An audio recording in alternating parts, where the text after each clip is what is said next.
Place à la rubrique culture de votre 64 minutes. Demandez le programme, et une fois n'est pas coutume, on va se saluer. Sylvia, dès maintenant, Sylvia Garcia, qui nous a rejoint. Alors, vous nous avez d'abord préparé quelques notes de musique, un morceau que vous allez sans doute reconnaître. Les images datent de 1982. Que font autour de lui les poissons dans la nasse? Il est libre, Max. Il est libre, Max. Il y en a même qui disent qu'ils l'ont vu voler. Il travaille un petit peu quand son corps est d'accord. Pour lui, faut pas s'en faire. Et l'interprète d'Il est libre, Max, nous a quittés, Sylvia. Oui, ce fut son plus grand tube dans les années 80, celui qu'on vient d'entendre, Il est libre, Max. Hervé Christiani est mort la nuit dernière à Paris à l'âge de 66 ans. L'année dernière, il avait annoncé sur les réseaux sociaux qu'il était atteint d'un cancer des cordes vocales. Hervé Christiani avait été révélé dans les années 60 par ses participations régulières à l'émission télé Le Petit Conservatoire de Mireille. Auteur depuis 75 d'une dizaine d'albums, plusieurs pour les enfants. Hervé Christiani avait été récompensé en 89 par le Grand Prix de la SACEM. On connaît la sélection du Festival international du film de Locarno. Sylvia, ce sera du 6 au 7 août, alors dites-nous tout. Oui, alors c'est le nouveau film de Luc Besson qui sera projeté en ouverture sur la Piazza Grande. Lucy avec Scarlett Johansson en tueuse impitoyable, dont on voit ici la bande-annonce. Dans la compétition internationale, 2 candidats suisses, Cure the Life of Another d'Andrea Stacca et L'Abri de Fernand Melgar, un documentaire en immersion dans un centre d'accueil d'urgence. Côté français, Paul Vecchiali est sélectionné avec Nuit blanche sur la jetée, inspiré de l'œuvre de Dostoïevski. Eugène Green dirige La Sapienza. Et une nouvelle venue, Lucie Borleto avec Fidelio, l'Odyssée d'Alice. C'est son premier film. À noter encore que Agnès Varda va recevoir un Léopard d'or pour l'ensemble de sa carrière. Les actrices Mia Farrow et Juliette Binoche seront également distinguées. Et on aura l'occasion d'en reparler dans cette chronique puisque nous serons présents au Festival de Locarno. Beau programme en perspective, Sylvia. Des sorties cinéma maintenant, des mercredis en France. Quelques films à voir selon vous? Et tout d'abord, Les Ponts de Sarajevo, réalisés par 13 cinéastes européens sous la direction artistique du critique et écrivain Jean-Michel Frodon.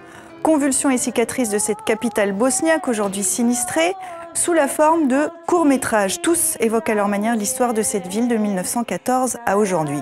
Jean-Luc Godard, déjà auteur de plusieurs films Cris d'alarme, l'actrice-réalisatrice française Isil Lebesco avec le lumineux Little Boy, mais aussi par exemple la Suisse Ursula Meyer.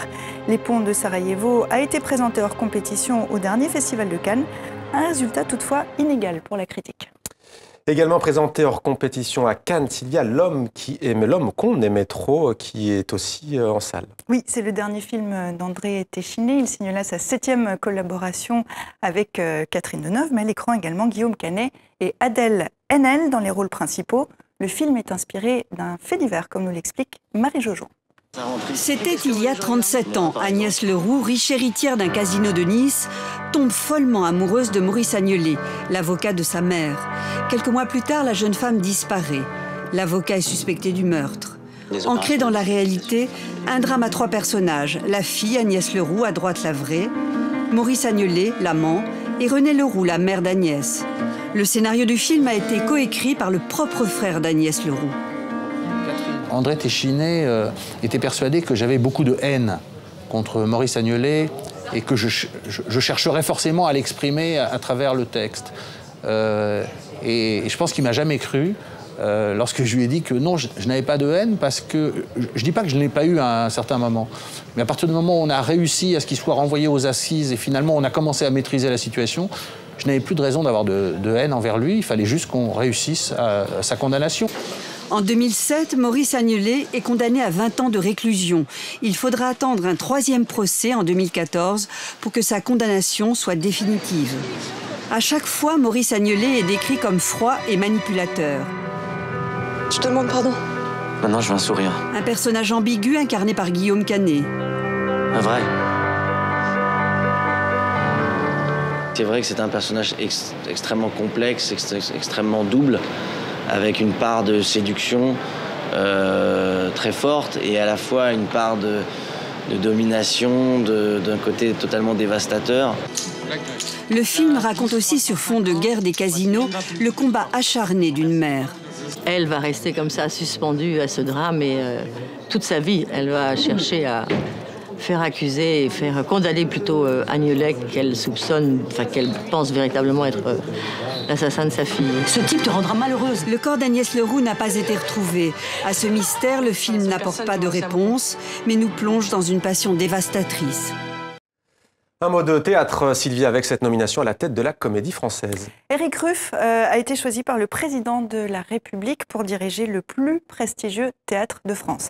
Il a 45 ans, acteur, metteur en scène et décorateur scénographe de talent, membre de la troupe depuis 20 ans. Éric Ruff prendra ses fonctions le 4 août prochain. Sa mission, insuffler de l'audace dans la vénérable maison, mais avec un budget série.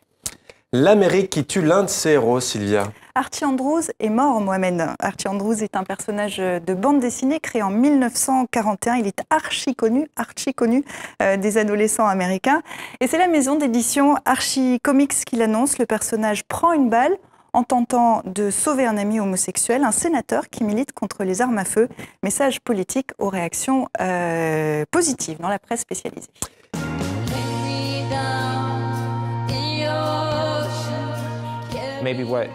Peut-être que ce que cette BD essaie de nous dire, c'est que parfois, pour avoir le monde idéal, il faut sacrifier quelque chose du monde réel. Archie Andrews est vraiment un héros américain emblématique. Le fait qu'il prenne une balle pour ses idéaux de diversité et d'égalité, c'est vraiment une prise de position puissante, beaucoup plus puissante que ce que l'on voit d'habitude. C'est très excitant pour un personnage qui existe depuis 75 ans. C'est très rafraîchissant pour un genre américain très populaire. Voilà, on termine, Mohamed, avec un site récemment inscrit sur la liste du patrimoine mondial de l'UNESCO, un site dans le Yucatan au Mexique, référencé comme site mixte, c'est-à-dire à la fois culturel et naturel. Il s'agit de l'ancienne cité maya de Calakmul et de ses forêts tropicales protégées. La ville a joué un rôle clé dans l'histoire de la région pendant plus de 12 siècles. Ses structures sont admirablement conservées. Le bien est aussi le 3e haut lieu de biodiversité du monde par sa taille. Il y a donc un enjeu de préservation. On ne trouve pas de site équivalent à Calakmul en termes d'archéologie et de nature. Seul Calakmul possède ce type de grande place arborée, de vestiges monumentaux, avec en plus une population impliquée dans la sauvegarde de son propre patrimoine. Le fait d'être classé par l'UNESCO attire forcément l'attention des touristes. D'autant plus qu'ici, nous avons un patrimoine à la fois archéologique et environnemental. L'idéal serait de trouver l'équilibre entre tourisme et préservation du patrimoine. Merci Sylvia.